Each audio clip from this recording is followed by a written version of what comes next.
I'll start with everything you need to change these brakes. You need a 21 millimeter lug wrench or whatever else you have, but lug wrench is going to be easiest. You need a 14 millimeter socket. A long socket is fine. There's plenty of room in there. A screwdriver or a pry bar. You'll need that to help get off the caliper. Possibly, I also use it to help scrape rust off.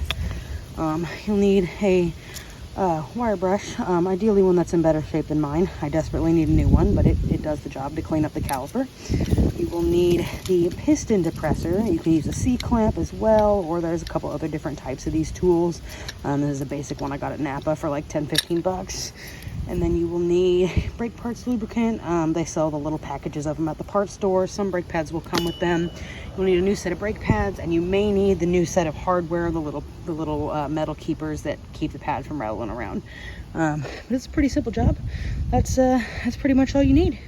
All right, today I'm working on a 2007 Toyota Corolla. We're gonna do front brake pads. This one has a wheel cover on it, so pop that off first. Our lug nuts are a 21 millimeter, so we'll break those loose before we jack it up. All right, now we're gonna get it jacked up.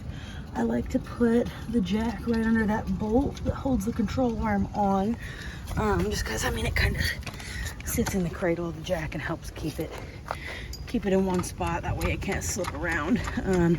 Because I don't have my jack stands today, I forgot them, so this is a little bit more secure if you don't have jack stands.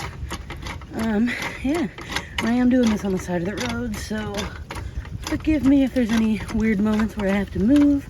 I'm a mobile mechanic and I just kind of work on it wherever, so I'm on the side of a street right now, but it's fine, we got it. Now we're just gonna pop those loose since we already broke them loose. I'll get that done and we'll dive into it. Alright, we're looking a little rusty in here, so I'm gonna do my best to kind of clean that up. New pads do come with hardware, so I don't have to reuse those. These are a 13 millimeter. I'm gonna break those loose and then we'll get back in it. All right, those are broke loose, so we'll take them out real quick and see how easy this caliper comes off.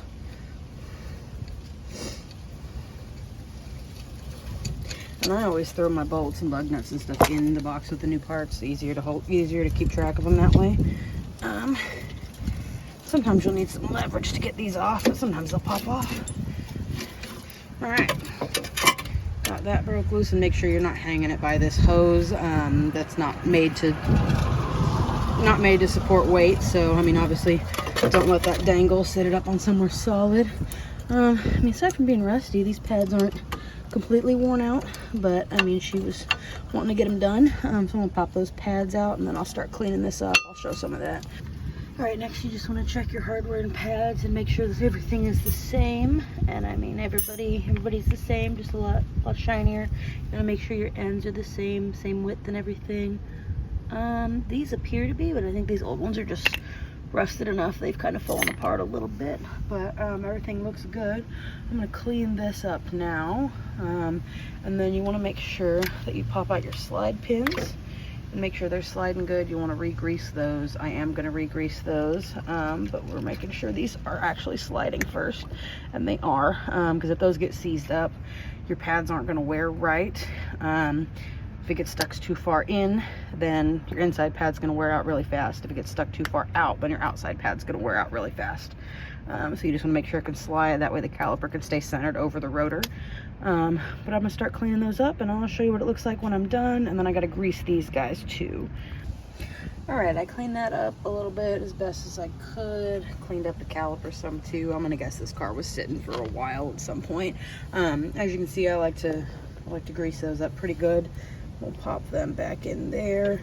You also want to make sure these dust boots don't have holes in them. Because if we start getting dust and debris in there, that's going to cause these to seize up and not be good. These are usually pretty cheap. I don't normally see them too ripped up unless the slide pin's gotten really rusted. These look good though, so pretty happy with that. Oh, I gotta push that back in. I'll show you here in a second. All right, there's this neat little tool. You can also use a C-clamp, and you can use the clamp this way rather than this, but this one works pretty good. It just twist that and get the piston pushed all the way back in. I'll try and show that as best as I can one-handed, but we'll see how this goes. So far pretty good. And I mean, if your caliper is really hard to push back in, you might be having issues with the hose or with the caliper itself. This one's going in pretty easy. It's difficult because I only have one hand to do it. This is about the easiest style of caliper to work with, in my opinion. There's twist-in calipers too, and I don't like those. I have the kit to do them, but they've always been a pain for me. But this is about the easiest kind of brakes you can do, and most cars are like this. I find that even if they have the twist-in pistons, it's usually on the rear and not the front. Some cars it's on all four, but you know. All right, so we're gonna pop our, well, if I can do it one-handed, we're gonna pop our little slide pins in there. Those are not slide pins. Those are, I don't even know. It's the brake hardware, not the slide pins. Forgive me, this is only like my first or second video showing how to do something.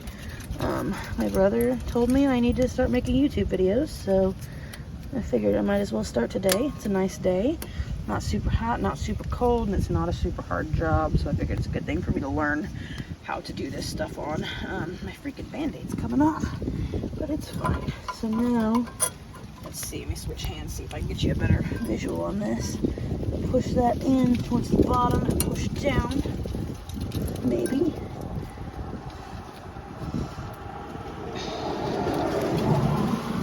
There we go, put that popped in there. Cool. I'm just losing the Band-Aid. I can't. It's too much.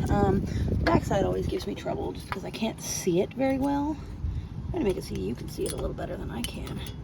Maybe I can watch through the camera, but... Okay, I'm going to need two hands for this one, but I mean, you get the idea. I'll show you when I'm done, too. All right, if you're having a really hard time getting them in there, you may want to pop them back off and see if there's any rust buildup under here that still needs to come off. Because if they're having a tough time fitting in there, and that just means there's rust, putting more pressure on it from this. These went in okay, so I'm gonna start putting it back together. All right, so now that's done. That piston's pushed in. We'll pop this back on over here. Make sure you push that piston in, because if you don't, your caliper is not gonna fit back over your new pads. You're going to make sure these guys are turned so the flat spot is up against that flat spot on the caliper. And you grab your little bolts, pop them back in. It's very difficult to do one-handed, so I don't recommend trying to record it while you're doing it, but it's fine. I don't have my helper out here with me today. So, yeah, pop those in, and then you'll tighten those down.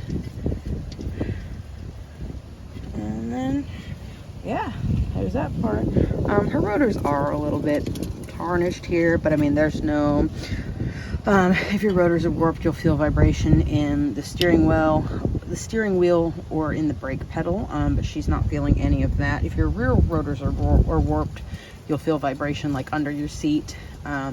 There's no vibration on this. There was just some noise. They were starting to get down. But yeah, all right, I'm gonna tighten those down and I'll pop the wheel back on. Then there's one more step.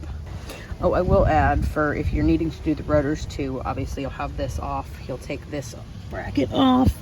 That looks like it's probably around an 18 millimeter. These will be very tight, and it's important that they go back on very tight, because obviously there's gonna be a lot of pressure from that.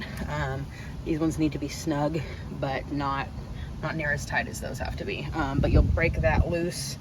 There's two of them. You'll take this bracket off. Once that's all off, again, make sure you're not hanging your caliper by this hose. I like to sit it up here, but when you're taking the rotor off, you just got to make sure it doesn't fall. You can also use zip ties, a bungee cord, something to hold it up here to here. But once you get that bracket off, you're going to take a hammer, and ideally you want to hit about right here. But I mean, if you're getting a new rotor, it doesn't really matter. I'll hit it out here. Just make sure you don't bend your dust plate back here. If you bend that dust shield, it's going to make noise on the rotor. So just make sure, even when you're just doing pads, make sure you don't hit that and make it touch on the rotor. So I mean, you can kind of see here, I'll move it a little bit and listen for squeaks. I don't hear any squeaks. It's a good idea to do that too, to make sure these aren't rubbing on your rotor. Yeah, if you take the rotor off, hit here to break it loose. You can spray some penetrating spray around in here too. But try and hit here. You can put your lug nuts back on to help protect your threads. You don't want to screw those up, because if you get a lug nut stuck on there, that's not going to be a fun time. But yeah, you'll ideally hit it here. You can also hit it out here, but again, wash your dust shield, and just make sure you're not going to have to need to reuse this rotor, because if you want to reuse it, you don't want to fuck up this, obviously. But all right, now I gotta throw the wheel back on, and then I will show you the last step of a brake change. I'm also not going to record the other side because it's the same process, just mirrored pretty much. But I put all the tools I used on this side in my box just to make it easier, and so I don't have to drag everything over there. Yeah, I'm not going to record the other side just because that's the same thing I just did. But I will show you what my last step after everything's back together is. All right, once I got the wheel on, I'll tighten those down by hand, and then I'll take the four-way and snug them down with it still up. I won't get them incredibly tight because I don't want to put that much strain on the axle and transmission, but we'll set it back down. And then once you're tightening it on the ground, just make sure you're doing a good old star pattern. You know, do like that, tighten them in that order, similar, just to make sure it's nice and flush up against. But I'm going to tighten those down, and then I'll show you my last step. All right, and last but not least, you want to hop in the car and you want to push that brake pedal about 10-15 times until it starts feeling normal again. You want to do that because when you push those pistons back in, the pad's not going to be touching on the rotor, obviously. So when you first use your brakes, the first probably 2 times you press it, if you don't do this, you will not have much stopping power. So you just want to make sure you do this at the end. I'll do it like probably 20 times just to make sure they're pushed all the way back out. And I still have to do the other side, so I'll have to do this again. But that's fine. I just wanted to show it for your viewing pleasure. But yeah, other than that, I think we are done. So thanks for watching. This is my first long YouTube video. I made another short one on this car that I'll post before this. But I'm going to do my best to keep doing this in the future. I think that'd be really cool to just kind of show people how to work on their stuff. I'm a mobile mechanic who does it about as cheap as she can just to make it easier on people. I mean, I like showing people how to work on their own cars. I've had some people watch me while I'm working on theirs just because they want to learn. And I mean, I think it's really important for people to learn how to do some basic stuff on their cars. Like, I mean, no, if you don't want to, you don't have to. But I mean, the amount of people that I meet that don't even know how to check their oil. No one teaches anyone how to do anything these days. And I mean, I think that's sad. I mean, it sucks. I mean, I was lucky enough. I had my dad have me out in the garage by the time I was probably, I don't know, 3 or 4. I'm 25 now. So, I mean, it's been over 20 years helping work on cars. So I think it's pretty cool to see how far I've come, and just what all I can do now. And I'd like to help share some of that knowledge with other people. And I do this a lot. It's getting to be winter now, so I'm not going to be doing it as much until it gets warm again. But yeah, I'm going to record what I can, and hopefully this goes well. But again, thank you for watching, and until next time.